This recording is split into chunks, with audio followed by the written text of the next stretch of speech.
തലമറയ്ക്കാതെ വൈനും കുടിച്ച് തെണ്ടുന്ന പെണ്ണ് ഉത്തമ സമുദായത്തിലെ പെൺമക്കളല്ല. തലമറയ്ക്കാതെ കല്യാണപ്പുരയിൽ ചെന്ന് വൃത്തികേടുകൾ കാണിച്ചു കൂട്ടുന്ന പെൺമക്കൾ ഏത് ഇസ്ലാമിന്റെ വാപ്പാന്റെ മക്കളാണെങ്കിലും ഉത്തമ സമുദായത്തോട് ചേർക്കപ്പെടാൻ അവകാശമില്ലാത്തവളാ. പകലന്തിയോളം കഷ്ടപ്പെട്ട് ചോര നീരാക്കി ഒരായുസ് മുഴുവൻ മക്കൾക്ക് വേണ്ടി സങ്കടപ്പെട്ടിട്ടും അവസാനം കൂടെ പഠിക്കുന്നവന്റെ മോഹവലയത്തിൽപ്പെട്ട് പെറ്റുമാനെയും വാപ്പാനെയും അപമാനിക്കുന്നവർ ഉത്തമ സമുദായത്തിലെ പെൺമക്കളാണെന്ന് ആരാ ഉമ്മത്തെ ഈ സമുദായത്തെ പഠിപ്പിച്ചത്? അവരല്ല ഉത്തമ സമുദായത്തിലെ പെൺമക്കൾ. ഉത്തമ സമുദായത്തിലെ പെൺമക്കളെ കാണണമെങ്കിൽ അവരെ മാന്യതയുള്ള ദീനീ ചിട്ടയുള്ള കുടുംബങ്ങളുടെ അകങ്ങളിലേക്ക് ശ്രദ്ധിച്ചാൽ മതിയാവും.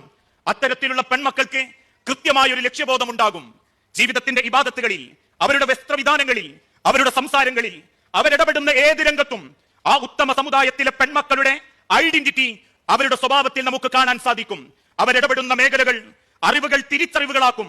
MBBS-ഉം MBA-യും തേടി നാടിൽ കൊള്ള ലാഭമെടുക്കുന്ന ഒരു കശാപ്പ് ശാലയിലെ ഡോക്ടറെയല്ല, തന്റെ മുൻപിൽ വന്നിരിക്കുന്ന സാധുക്കളെ പരിഗണിക്കുകയും ഉമ്മാന്റെ കൈപിടിച്ച് ആശ്വാസ വാക്കുകളും പറയുന്ന പല ഡോക്ടർമാരുടെയും മുഖത്ത് നോക്കി നമ്മൾ പറയാറില്ലേ, സൂക്കേട് മാറിയിട്ടില്ലെങ്കിലും ആ പെൺകുട്ടിന്റെ ഒരു ചോദ്യം, അവളുടെ ഒരു കൈപിടിച്ച സലാം പറച്ചിലും മതി മനസ്സിനൊരു കുളിര് വരാൻ എന്ന് പറയുന്ന പെൺമക്കളുണ്ട്.